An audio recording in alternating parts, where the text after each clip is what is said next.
আসসালামু আলাইকুম বন্ধুরা, চটপটি খাওয়ার উদ্দেশ্যে বের হয়েছি। আপনারা কে কে খাবেন চলে আসেন ব্লেস পার্কে। আমি আমার ফ্রেন্ড একসাথে মিলে চটপটি খেতে যাচ্ছি ব্লেস পার্কে। কে কে যাবেন আমাদের সাথে আসেন। মেঘলাময় মেঘলা দিনে মেঘলা আকাশের শুভেচ্ছা। রিক্সা থেকে নেমে আমাদের গন্তব্যস্থলে গিয়ে পৌঁছালাম। এই দোকানের চটপটিটা আসলে খুবই সুস্বাদু ছিল এবং মজাদার ছিল।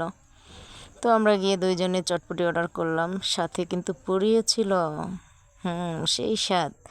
আন্টিটা জিজ্ঞাসা করলো যে আন্টি চটপটি কী দিয়ে খাবেন, ডিম দিয়ে নাকি মুরগি? তো আমি বললাম যে আন্টি ঠিক আছে, আপনি মুরগি দিয়েই দেন। তো এভাবে খাবারের জন্য ওয়েট করতেছিলাম, বসেছিলাম। আরও কাস্টমার ছিল, তাদেরকে দিতে সে খুবই ব্যস্ত ছিল, যেহেতু তারা আগে আসছে, আমরা পরে আসছি। তো আমার কলিগ বলল সাথে পুরিও দিয়েন। তো এভাবে ওয়েট করতেছিলাম। এক পর্যায়ে আমাদের খাবার প্রিপারেশন হচ্ছিল। তো অনেকক্ষণ ওয়েট করার পরে আমাদের খাবারটা যখন প্রিপারেশন করতেছিল, আলহামদুলিল্লাহ এক সময় আমাদের খাবারটা আমাদের কাছে চলেই এলো।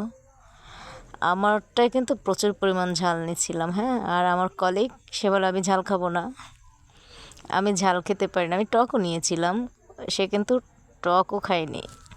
সে বলে না, আমি টক খাবো না। আমি বললাম আরে ভাই, চটপটির মজাই তো হচ্ছে বোম্বাই মরিচের টক, একটু খেয়েই দেখ না কেমন লাগে। সে বলল না, তুই খা।